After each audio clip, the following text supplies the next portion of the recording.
우리가 진사 나누겠습니다. 일주일 동안 애쓰셨습니다. 예, 은혜 받고 돌아갑시다. 이 시간에는 로마서 12장 1절부터 2절 말씀까지 읽었습니다.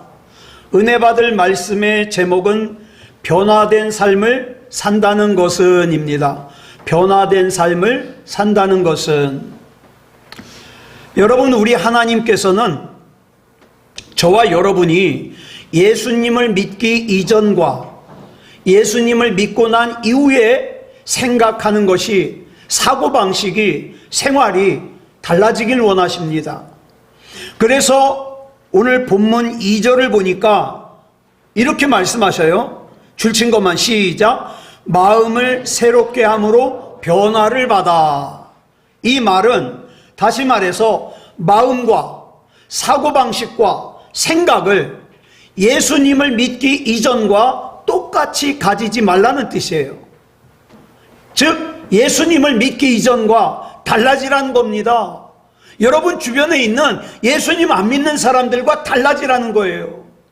그런데 이렇게 달라지기 위해서 반드시 필요한 재료가 있는데 그게 뭐냐? 바로 하나님의 말씀입니다. 이 말은, 하나님의 말씀은 우리의 마음과 우리의 생각과 우리 사고방식에 아주 중요한 영향을 미친다는 뜻이에요.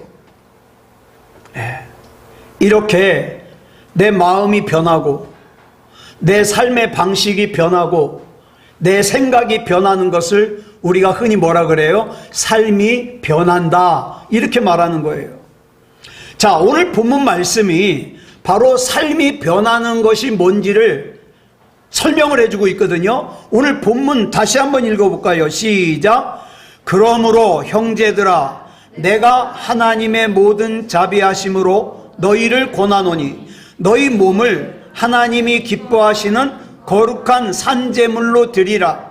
이는 너희가 드릴 영적 예배니라. 너희는 이 세대를 본받지 말고 오직 마음을 새롭게 함으로 변화를 받아 하나님의 선하시고 기뻐하시고 온전하신 뜻이 무엇인지 분별하도록 하라. 아멘. 여러분, 그렇기 때문에 우리 삶이 변하려면 먼저 뭐가 변해야 되느냐? 마음이 변해야 돼요. 마음이 새로워져야 돼요. 그래서 사도 바울은 오직 마음을 새롭게 함으로 변화를 받으라 그랬어요. 여러분, 내가 어떤 사람이냐, 이건 무엇이 결정하느냐? 내가 지금 어떤 마음을 가지고 있느냐예요. 예? 그래서 잠언 23장 7절을 보니까 이렇게 말씀하죠. 시작. 대저 그 마음의 생각이 어떠하면 그 위인도 그러한즉. 이 말은 그 사람이 품고 있는 마음에 따라 그 사람의 됨됨이도 결정된다는 뜻이에요. 왜 이렇게 마음이 중요하냐? 우리가 하는 말도, 우리의 행동도, 우리 사고방식도, 우리가 하는 생각도 이 마음에서 나오기 때문에 그래요. 그래서 하나님께서 마음을 잘 관리하라는 거예요. 그리고 마음을 잘 관리하라는 말씀은 또 다른 말로 하면 어떻게 말할 수 있어요? 내 마음을 내가 바꿀 수 있다는 뜻이에요. 그러니까 잘 관리하라고 그러셨죠. 그렇기 때문에 저와 여러분이 하나님의 능력을 나타내는 삶, 예수님을 나의 구주로 모시고 변화된 삶을 살기 위해서는 먼저 마음을 잘 지켜야 돼요. 여러분이 잘 아시는 얘기인데 한 번 더 얘기하려고 그래요. 북아메리카에 살고 있던 인디언 종족 중에 체로키족이라는 종족이 있어요. 근데 이 부족의 한 나이 많은 추장이 자기 손자에게 이렇게 말을 했다고 합니다. 사람들은 누구든지 마음속에 2마리의 늑대를 키우고 있다. 그런데 이 2마리 늑대는 항상 싸우고 있어. 한 마리는 나쁜 늑대야. 그래가지고 이 늑대는 사람으로 하여금 분노하게 만들고 질투하게 만들고 탐욕스럽게 만들고 거짓말하게 만들고 헛된 자존심에 사로잡히게 만들고 미워하게 만들고 음란하게 만들고 이런 악한 행동을 한다. 반면에 또 한 마리의 늑대는 착한 늑대야. 그래서 이 늑대는 사람으로 하여금 기쁨을 주고 평화를 느끼게 하고 사랑하게 하고 희망을 가지게 하고 친절하게 하고 겸손하게 하고 너그럽게 한다. 이렇게 얘기를 했어요. 그랬더니 이 얘기를 듣고 있던 추장의 손자가 묻죠. 할아버지, 그러면 둘 중에 어느 늑대가 이겨요? 어느 늑대가 더 세요? 그랬더니 추장이 이렇게 대답하죠. 그야 네가 먹이를 많이 주는 늑대가 더 세겠지. 그 늑대가 이기겠지. 여러분, 여기서 이 추장이 말하는 나쁜 늑대가 바로 뭐냐? 성경적으로 보면 육체의 소욕을 따라서 사는 사람이에요. 착한 늑대는 성령의 소욕을 따라서 사는 삶이에요. 그리고 이 늑대에게 주는 먹이가 뭐예요? 내 마음이에요. 내 마음. 즉 우리의 마음이라는 먹이를 육체의 소욕을 따라 사는 삶에게 더 많이 주잖아요. 그러면 육체의 소욕이 성령의 소욕을 이겨요. 반대로 내 마음을 성령의 소욕에다가 많이 먹이잖아요. 그러면 성령의 소욕이 육체의 소욕을 이기는 삶을 살게 되죠. 마음이 이렇게 중요한 거예요. 그래서 과학자들이 이 사람의 마음을 연구했어요. 과학적인 실험도 하고요. 정확하게 마음이 어디 있느냐. 사람들은요, 옛날 고대에는 마음이 어디 있다고 생각했냐? 머리에 있다고 생각했어요. 그러다가 지금은 어디 있다 그래요? 심장에 있다 그래요. 근데 진짜 심장에 마음이 있어요? 여러분, 이 마음의 정체를 밝혀낸 사람은 아직 아무도 없어요. 세계 최고의 과학자도 의사도 철학자도 사람의 마음에 대해서 추측만 할 뿐이지 정확하게 몰라요. 그런데 성경이 일찍이 이 마음에 대하여 뭐라고 기록하고 있느냐? 이 마음은요, 사람이 만지거나 느낄 수 없는 영적인 실체라고 기록하고 있어요. 그렇기 때문에 하나님의 말씀만이 이 마음을 정확하게 판단하고 설명할 수 있다는 거예요. 이걸 히브리서 4장 12절에 기록하고 있거든요. 우리 쉬운 성경으로 한번 볼까요? 시작. 하나님의 말씀은 살아있고 힘이 있습니다. 양쪽에 날이 선 칼보다도 더 날카로워서 우리의 혼과 영과 관절과 골수를 쪼개며 마음속에 있는 생각과 감정까지 알아냅니다. 이렇게 기록하고 있어요. 여러분, 보통 사람의 지혜와 지식으로는 사람의 마음을 정확하게 설명할 수가 없습니다. 특별히 혼과 영을 구별하는 것은요, 하나님의 말씀의 계시와 성령님의 능력이 아니면 몰라요. 나는 이게 분명히 영적인 것 같은데 혼적인 게 있어요. 대표적인 게 뭐예요? 나는 믿음이 있다고 생각해요. 근데 예수님을 못 만났어요. 이건 혼적인 거예요. 난 믿음이 있다고 생각하는 거예요. 자기가 자기를 속이는 거죠. 그러나 하나님의 말씀은 사람의 혼과 영을 구별할 뿐만 아니라 사람의 마음과 생각과 감정까지 읽어낸다는 거예요. 알아낸다는 거예요. 여기서 말하는 감정을, 여러분, 성경이 번역본이 많아요. 우리가 보는 게 개정성경 아니에요? 옛날에 본 게 개혁성경이에요. 그 외에도 바른성경, 새번역성경, 공동번역성경 뭐 여러 가지가 있어요. 근데 저는 주로 설교를 준비할 때 개정성경하고 쉬운 성경하고 새번역성경을 많이 봐요. 자, 그런데 이 감정을 바른성경과 새번역성경에는 뭐라고 번역했냐? 의도. 의도한다 그러죠? 의도라고 번역했어요. 공동번역 성경에서는 속셈이라고 번역했어요. 개정성경에서는 뜻이라고 번역했어요. 그러니까 우리 일단 여기서 마음의 정의를 한번 내려보자고요. 마음이 뭐냐? 먼저 국어사전을 보니까 마음을 이렇게 설명해요. 사람이 본래부터 지닌 성격이나 품성이래요. 그래서 이 마음에는요, 상상, 인식, 이해 등의 능력이 들어있어요. 그래서 사람의 느낌과 감정을 다루어서 그 사람의 태도를 형성해요. 예. 그래서 행동하게 만들어요. 여기서 나온 마음의 기능 중에 가장 중요한 기능이 뭐냐? 생각입니다. 여러분은 지금 어떤 생각하고 계세요? 예를 들어서 눈으로 내가 어떤 사물을 봐요. 근데 그 사물을 보면서 아무 생각 안 하고, 내가 이렇게 박원모 집사님을 보는데 아무 생각 없어요. 딴 생각하고 있어요. 이런 걸 갖다가 뭐라 그래요? 생각 없이 쳐다보는 걸? 어려운 말인데, 예? 생각 없이 쳐다보는 거. 멍 때린다. 멍 때려요, 멍 때려. 여러분, 예를 들어서 헬라어 성경이 있어요. 분명히 글씨가 기록되어 있어요. 그런데 헬라어를 전혀 읽지도 못하고 알지도 못하는 사람이 그 헬라어 성경을 들고 있어요. 그러면 아무리 이 책을 펴서 본다 한들 이 책에 있는 내용을 알아요, 몰라요? 생각을 해요, 못해요? 못하죠. 그런 사람에게는 이 헬라어 성경이 뭐에 불과해요? 그냥 종이덩어리에 불과한 거예요. 예배도 마찬가지입니다. 여러분, 지금 예배를 드리면서 생각하시면서 예배를 드리십니까? 내가 예배 시간에 예배당에 앉아있긴 하지만 생각을 하지 않는다면 그 예배는 나에게 아무런 의미도 없는 거예요.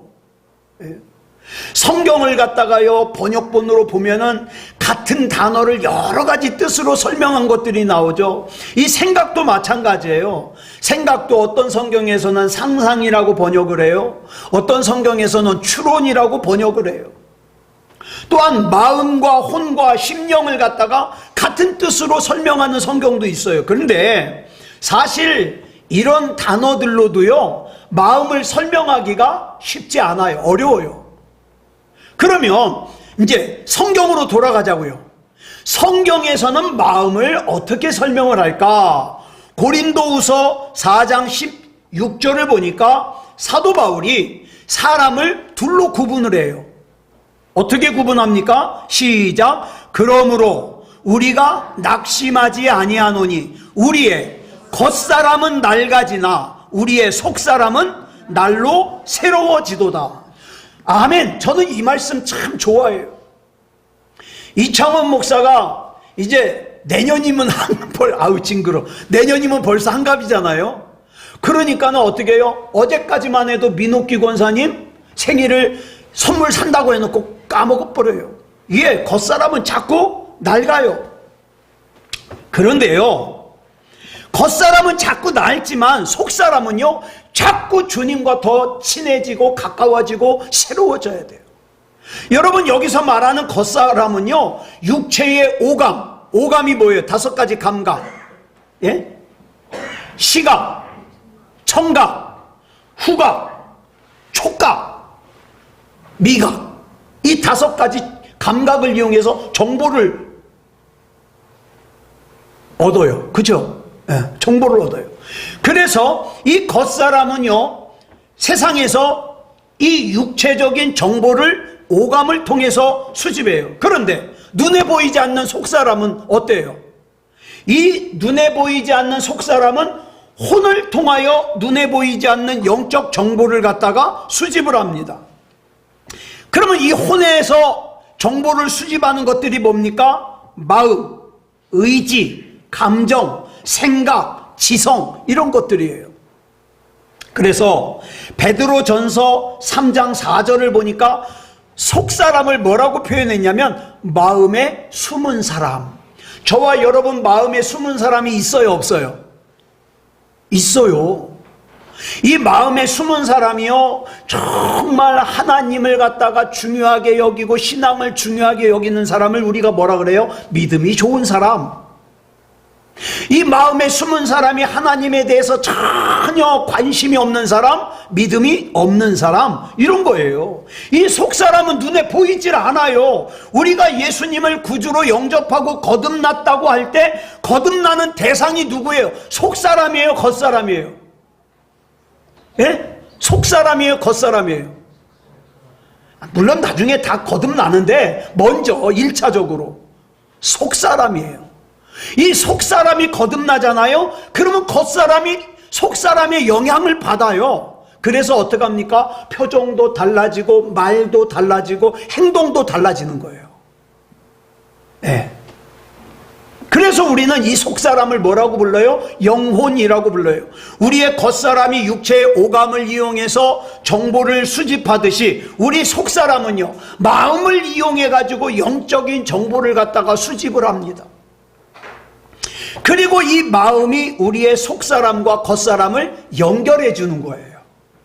여러분, 우리 몸에서 어떻게 해요? 감각을 담당하는 기관을 뭐라 그래요? 신경조직이라 그러죠. 뭐 누르면 아파요. 간지르면 간지러워요. 그런데 이 신경조직이 최종적으로 모이는 곳이 어디예요? 뇌예요, 뇌. 자, 그러면 영으로 한번 보자고요. 영에서도 감각을 갖다가 담당하는 기관이 뭐냐? 혼이에요. 그래서 예배를 드릴 때 뭉클하기도 하고, 그죠? 책을 읽을 때 이 책 참 좋다 뭐 이런 거, 음악을 들을 때 이야, 오늘 아까 우리 곽권사님하고 우리 전지혜 성도님하고 같이 부른 이 찬양이 요즘에 굉장히 핫한 찬양이에요. 근데 아까 찬양 들으셔서 아시겠지만 이 찬양에는요, 뭐 하나님, 믿음 이런 게 하나도 안 나와요. 그런데 듣는 사람들로 하여금 가슴 뭉클하게 하고 하나님을 바라보게 한다고요. 이게 뭐예요? 이게 지금 수집을 하는 거예요. 수집. 그래서 이 혼이 수집한 최종적인 곳이 어디예요? 마음이에요, 마음. 그렇기 때문에 우리의 신앙생활에서 마음이 중요한 거예요.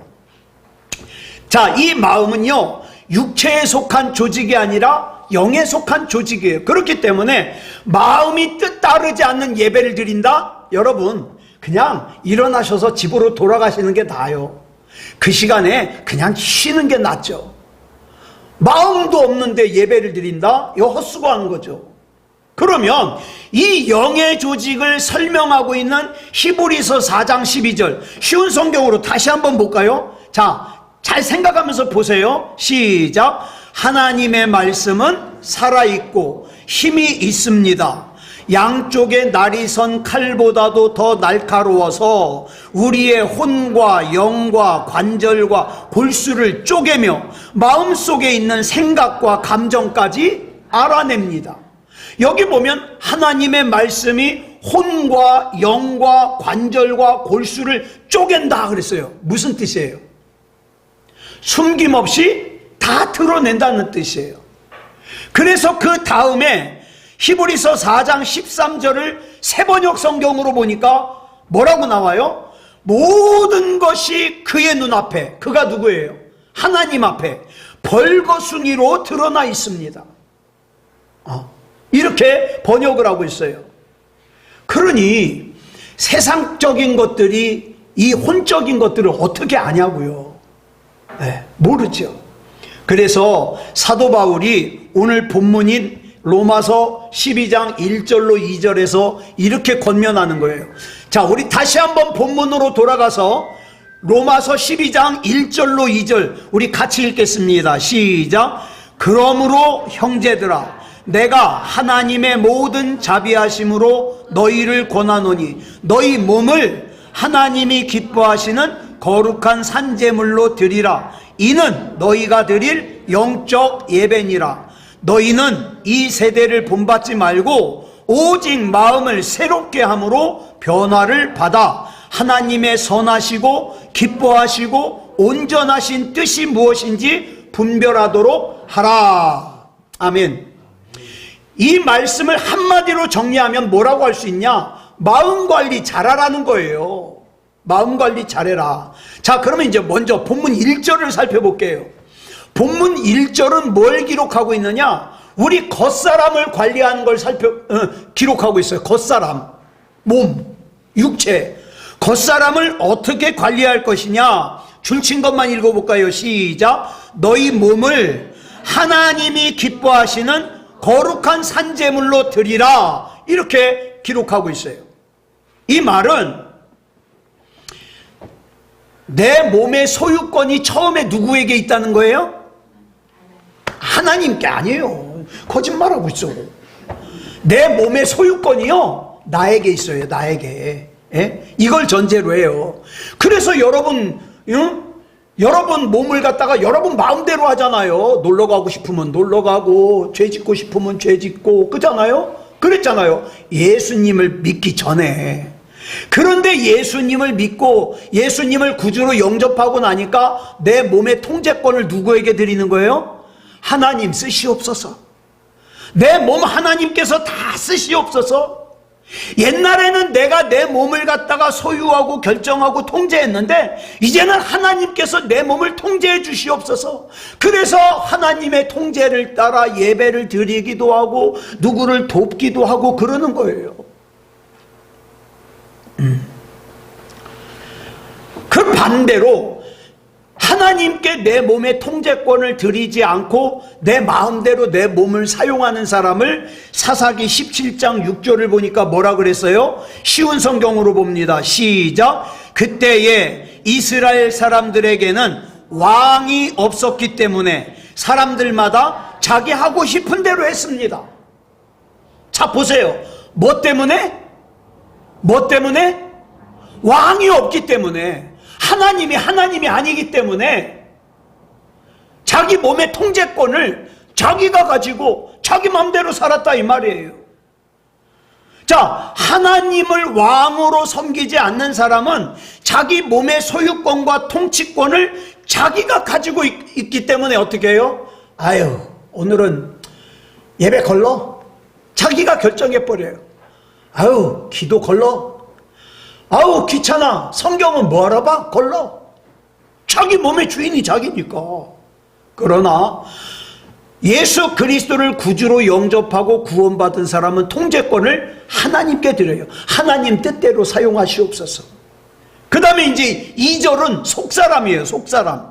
2절 볼까요? 시작. 너희는 이 세대를 본받지 말고 오직 마음을 새롭게 함으로 변화를 받아 하나님의 선하시고 기뻐하시고 온전하신 뜻이 무엇인지 분별하도록 하라. 자, 여기 보니까 이 속사람은 어떻게 관리해야 돼요? 줄친 것만 시작. 오직 마음을 새롭게 함으로 변화를 받아. 우리의 겉사람이 육체의 오감을 이용해서 육체적인 정보를 수집하듯이, 배우듯이, 자라가듯이 우리 속사람은 마음을 새롭게 함으로. 여러분, 마음을 새롭게 해야 믿음이 자랍니다. 마음을 새롭게 해야 하나님과 더 친해집니다. 그러니까 마음을 새롭게 해야 돼요. 사람들 중에 그런 사람들 많이 봤어요. 하나님, 나에게 큰 믿음을 주시옵소서. 내 믿음이 자라게 해주시옵소서. 기도는 그렇게 하면서 믿음이 자랄 수 있는 노력은 전혀 안 해. 오히려 더 약해져요. 이런 사람은 어떤 사람과 같느냐? 하나님, 살 좀 빠지게 해주시옵소서. 도대체 이 몸으로 굴러다닐 수가 없습니다. 기도는 하고서 매일 밤마다 족발 먹고 치킨 먹어요. 똑같아요. 똑같아. 우리는 우리의 속사람이 건강하기 위해서 마음관리 잘해야 돼요. 마음관리. 누구 미워하지도 말고 속상해하지도 말고. 네. 이 부분을 조금 더 자세하게 살펴볼게요. 마태복음 15장을 보면 1절부터 11절까지 바리새인들과 서기관들이 예수님께 와서 예수님의 제자들은 왜 손도 안 닦고 먹을 걸 먹냐고 따져요. 이거는 위생 때문에 그런 것이 아니라 유대인들의 율법 중에 정결의식이 있는데 이 정결의식에 의하면 반드시 음식을 먹기 전에는 손을 씻어야 돼요. 그것에 대해서 예수님께서 11절에서 이렇게 대답하십니다. 시작. 입으로 들어가는 것이 사람을 더럽게 하는 것이 아니라 입에서 나오는 그것이 사람을 더럽게 하는 것이니라. 자, 무슨 말인지 아시겠어요? 무슨 뜻인지 아시겠어요? 여러분이 예수님의 12제자보다 훨씬 나아요. 그래서 여러분은 알잖아요. 이해하잖아요.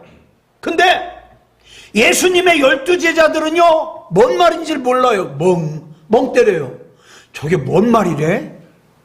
그러니까 예수님께서 16절로 20절에서 다시 설명을 해주셔요. 같이 읽겠습니다. 시작. 예수께서 이르시되 너희가 아직도 깨달음이 없느냐? 입으로 들어가는 모든 것은 배로 들어가서 뒤로 내버려지는 줄 알지 못하느냐? 입에서 나오는 것들은 마음에서 나오나니 이것이야말로 사람을 더럽게 하느니라. 마음에서 나오는 것은 악한 생각과 살인과 간음과 음란과 도둑질과 거짓 증언과 비방이니 이런 것들이 사람을 더럽게 하는 것이요 씻지 않은 손으로 먹는 것은 사람을 더럽게 하지 못하느니라. 예. 여기서 예수님께서 말씀하시는 마음이요 겉사람에 속한 것이 아니라 속사람에 속한 것이기 때문에 악한 생각이 거기서 나온다는 거예요. 악한 생각이. 예. 중세시대에 자기의 신앙을 위해서 수도를 하던 수도사들 중에 여러분 잘 아시는 마틴 루터도 처음엔 그랬어요. 이 몸은 악한 거기 때문에 이 몸은 괴롭혀야 돼. 내 영만 깨끗한 거야.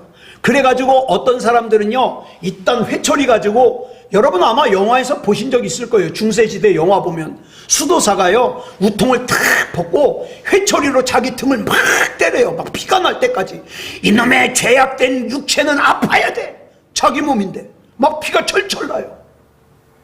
마틴 루터도요 처음에는 자기 몸이 악한 줄 알고 어딜 갔어요? 그 계단이 제일 높은 그 계단을 갔다가 무릎으로 올라갔어요. 이 몸은 악하기 때문에 좀 고통스러워야 돼. 막 올라가면서 막 무릎이 다 까지고 그랬어요. 근데 아무리 거기 꼭대기까지 올라갔는데 아무 변화가 없는 거예요. 이게 아니구나 깨달은 거죠. 여러분, 육체가 악한 게 아니라 예수님께서 뭐라 그러셔요? 악한 생각이 마음에서 나오잖아. 그러니까 육체가 악한 게 아니라 악한 생각을 나오게 하는 그 마음이 악한 거야. 속사람이 악한 거야. 거듭나지 못한 거야. 구원받지 못한 거야. 하나님을 만나지 못한 거야. 그렇게 설명하시는 거예요. 여러분, 우리의 속사람 속에는, 구체적으로 말해서 우리 마음 속에는 아까 말씀드린 늑대 2마리처럼 선한 생각과 악한 생각이 같이 있어요. 그죠? 이러면 안 돼 하다가 안 돼 돼 그러잖아요. 악한 생각과 선한 생각이 싸우는 거예요. 아유, 오늘 예배 가기 싫어 하다가 선한 생각이 이기면 그래도 가야 돼. 에? 여러분은 주로 어떤 생각이 이기십니까? 여러분, 이 선한 생각과 악한 생각 중에 어떤 생각이 더 강하십니까? 아까 말씀드린 두 늑대 이야기에서처럼 여러분이 그 생각에 먹인 마음을 어느 생각에 더 많이 주느냐에 따라서 달라요. 선한 생각에게 먹인 마음을 많이 주면 선한 생각이 이기고, 악한 생각에게 먹이를 많이 주면 악한 생각이 이기겠죠. 선한 생각이 강한 사람을 우리는 뭐라 그래요? 선한 사람. 악한 생각이 강한 사람을 뭐라 그래요? 악한 사람. 예? 악한 사람은 예배를 안 드려도 전혀 꺼리낌이 없어요. 하나님의 것이 11조 때 먹어도 전혀 부담이 없어요. 왜? 악하니까. 여러분, 그래서 우리는 선한 생각에 마음을 더 많이 주기 위해서 하나님의 말씀을 가까이 하는 것이고 기도하는 것이고 예배를 드리는 거예요. 여러분, 사람들은 다 같지 않아요. 100명이 있으면 100가지예요. 1000명이 있으면 1000가지예요. 다 달라요. 어떤 사람은 마음에 아무거나 받아들이는 사람 있어요. 조금 착한 것 같아. 이것도 받아들이고 저것도 받아들이고, 절에 가면 절에 가면은 불경하고, 교회 가면 찬양하고, 아주 다 받아들여요. 착해요. 또 어떤 사람은 까다로워요. 안 받아들여요. 안 받아들여. 제가 예전에 만났던 사람이요. 아니 이러다가 그냥 돌아가시면 지옥 가요. 예수님 믿어야지. 끝까지. 또 어떤 사람의 마음은요, 하나님의 뜻과 하나님의 말씀을 잘 받아들여요. 처음 만난 사람인데 예수 믿고 구원 받읍시다. 그러면 그럴까요? 어떻게 하면 돼요? 저만 따라하세요. 예수님 영접하고 구원받고 잘 받아들여요. 어떤 사람은 지독하게도 안 받아들여. 지독하게도. 어떤 사람은 영적인 것에 문이 열려 있는 사람이 있는가 하면 어떤 사람은 육체적인 거에만 열려 있어요. 그래서 하나님께서 잠언 4장 23절에서 이렇게 말씀하신 거예요. 시작. 모든 지킬 만한 것 중에 더욱 내 마음을 지키라. 생명의 근원이 이에서 남이니라. 근데 여러분, 여기 지킨다는 단어가 두 개가 나오거든요. 모든 지킬 만한과 지키라. 근데 이 단어가 두 개가 달라요. 어떻게 다르냐? 앞에 나오는 뜻의 단어, 이 지키다는 뜻의 헬라어가 두 개가, 히브리어가 두 개가 있어요. 하나는 나짜르, 하나는 미시마르. 그런데 잠언 4장 23절에서 앞에 나오는 지킬 만한 것에 사용된 히브리어는 미시마르예요. 뒤에 지키라에서 나온 히브리어는 나짜르예요. 그럼 어떻게 다르냐? 여러분, 여기서 미시마르라는 단어는요, 소극적인 지키는 거예요. 그냥 울타리 치고서 지키는 거예요. 우리가 이렇게 지켜야 될 것들이 많이 있잖아요. 건강 지켜야 됩니다. 재산 지켜야 됩니다. 자존심 지켜야 됩니다. 명예 지켜야 됩니다. 대인관계 지켜야 됩니다. 또 가정도 지켜야 돼요. 사업도 지켜야 돼요. 울타리 잘 쳐놔야 돼요. 악한 마귀가 들어오지 못하도록. 이런 걸 갖다가 세상의 것이라고 하찮게 여기면 안 돼요. 그런데 이 울타리를 쳐놓고 지키는 걸 미시마르라 그러는데, 그렇게 울타리를 쳐놓고 지켜야 되는 것 중에 특별히 더 중요한 것은요, 파수꾼을 세워가지고 지켜야 돼요. 보초를 쓰면서 지켜야 돼요. 그게 뭐냐? 나짜르예요. 더 적극적인 거죠. 그래서 마음을 지킨다고 할 때 사용된 단어가 뭐예요? 미시마르보다 더 적극적인 나짜르를 사용했어요. 그래서 미시마르는 세상적인 거, 육신적인 거 지키는 거고, 나짜르는 뭡니까? 내 속마음을 지키는 거예요. 우리가 이 땅에 지켜야 될 것이 많이 있는데 그 중에 더욱 네 마음을 울타리를 치고 보초를 세우고 그렇게 해서 지켜라 이 말이에요. 네. 여기서 마음을 이렇게 지켜야 된다는 이유가 뭐냐? 무엇인가가 내 마음을 지금 침입하려고 노리고 있어요. 노리고 있어요. 그런 존재가 없다면 지키라고 할 필요가 없죠. 그러면 우리 마음을 침입하려고 노리는 게 누굴까요? 두말할 것도 없죠. 악한 마귀죠. 요한복음 13장 2절을 보니까 2000년 전에 이 마귀가 시몬의 아들 가룟 유다의 마음에 예수를 팔려는 생각을 넣었던 것처럼 지금도 저와 여러분의 마음속에 악한 마음을 넣으려고 그래요. 악한 생각을, 삐뚤어진 생각을 넣으려고 그래요. 미워하는 생각을 넣으려고 그래요. 섭섭한 생각을 넣으려고 그래요. 두려운 생각을 넣으려고 그래요. 낙심하는 생각을 넣으려고 그래요. 염려와 걱정을 넣으려고 그래요. 부정적인 생각을 넣으려고 그래요. 하나님의 말씀에 대한 의심을 넣으려고 그래요. 괜히 오늘따라 이창원 목사가 꼴보기 싫으네, 뭐 이런 생각도 넣으려고 그래요. 이창원 목사가 꼴보기 싫으면 그날 예배는 끝난 거거든요. 그러므로 저와 여러분이 누군가가 밉다, 누군가를 용서할 수 없다, 음란한 생각이 갑자기 파고든다, 욕심이 생긴다, 탐욕스럽다, 섭섭하다, 이거는요 내 마음속에 분명히 뭔가 파고든 거예요. 저와 여러분의 마음을 음란한 마음이 차지하는 거 당연하게 생각하면 안 돼요. 저와 여러분의 마음에 두렵고 염려되고 낙심되고 절망하는 생각이 파고드는 거, 그거 당연하게 내버려 두면 안 돼요. 부정적인 생각, 내가 기도하면 뭐해, 예배드리면 뭐해, 이 부정적인 생각이 파고드는 거 내버려 두면 안 돼요.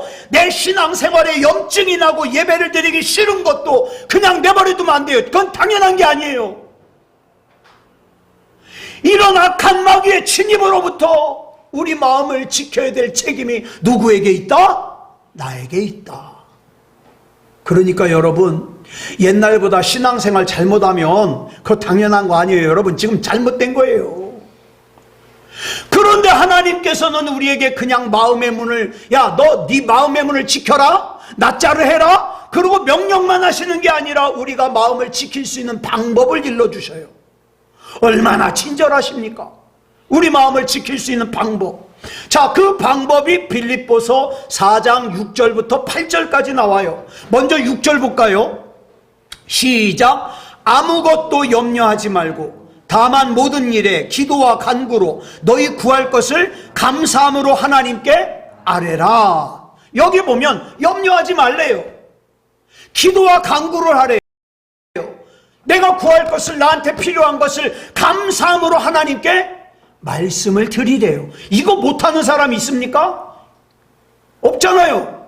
이렇게 하래요. 그러면 어떻게 하신다고요? 그 다음 7절은 쉬운 성경으로 보겠습니다. 시작.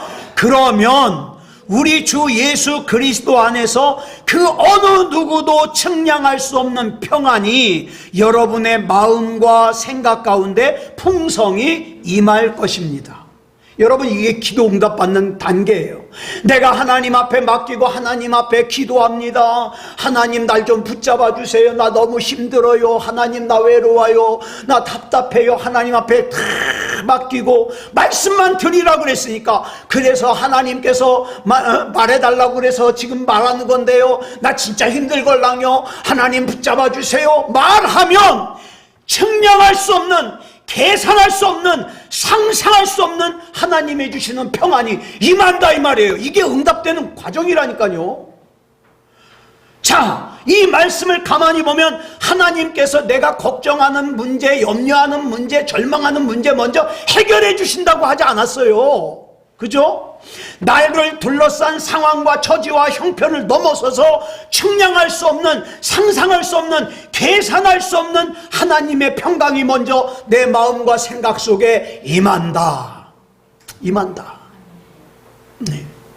그러므로 이제 앞으로 저와 여러분은요, 내가 누군가를 용서하지 못하고 섭섭하게 하고 미워하게 하는 거 당연하게 받아들이지 마세요. 그 여러분 해치는 거예요.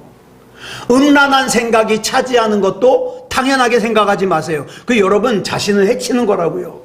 탐욕스러운 욕심이 차지하는 것도, 제가 가만히 오래 살지는 않았지만 가만히 생각해 보니까 내 욕심이 커질수록 뭐예요? 내 마음이 편치 않아요. 왜? 내가 욕심껏 이룰 수가 없으니까 마음이 불편해. 힘들어. 이건 내려놓으라 이 말이에요. 두려운 마음, 낙심하는 마음, 절망하는 마음이 차지하는 것도 당연하게 받아들이지 마세요. 부정적인 생각, 의심하는 것이 내 안에 생겨도 당연하게 받아들이지 마세요. 혹시 여러분 중에 신앙생활에 염증이 나거나 예배를 드리기 싫거나 하나님의 말씀과 담쌓고 산다면 그건 당연한 거 아니에요. 이미 침범 당한 거예요. 예? 또 질병으로 고통받는 분이 있다면 그 질병이 하나님 은혜 가운데 예수님을 구주로 영접해서 살고 있는 내 안에 들어온 거 불법적인 거예요. 그러니까 그 불법적으로 들어온 질병을 당연하게 생각하지 마세요. 어쩌면 이 이야기를 들으면서 우리 목사님 하시는 말씀은 참 비현실적인 얘기야. 맞아요. 비현실적인 얘기예요. 이 세상적으로 보면 비현실적인 얘기예요. 그러나 하나님께서 통치하시고 하나님께서 역사하시는 하나님의 나라에서는 비현실적인 얘기가 아니에요. 그러면 우리는 마음속에 어떤 생각을 하면서 살아야 될까? 마지막 빌립보서 4장 8절 볼까요? 시작. 끝으로 형제들아, 무엇에든지 참되며 무엇에든지 경건하며 무엇에든지 오르며 무엇에든지 정결하며 무엇에든지 사랑받을 만하며 무엇에든지 칭찬받을 만하며 무슨 덕이 있든지 무슨 기림이 있든지 이것들을 생각하라. 아멘. 여러분, 참 저는 성경 보면서 대단한 것이 하나님은요 우리에게 할 수 없는 거 하라고 안 해요. 전에 말씀드렸잖아요. 죽은 나사로 살릴 때도 야 마리아 마르다 가서 죽은 네 오라비 살려서 데리고 와 그랬어요? 안 그랬잖아요. 그 무덤을 막고 있는 돌 좀 굴려내라.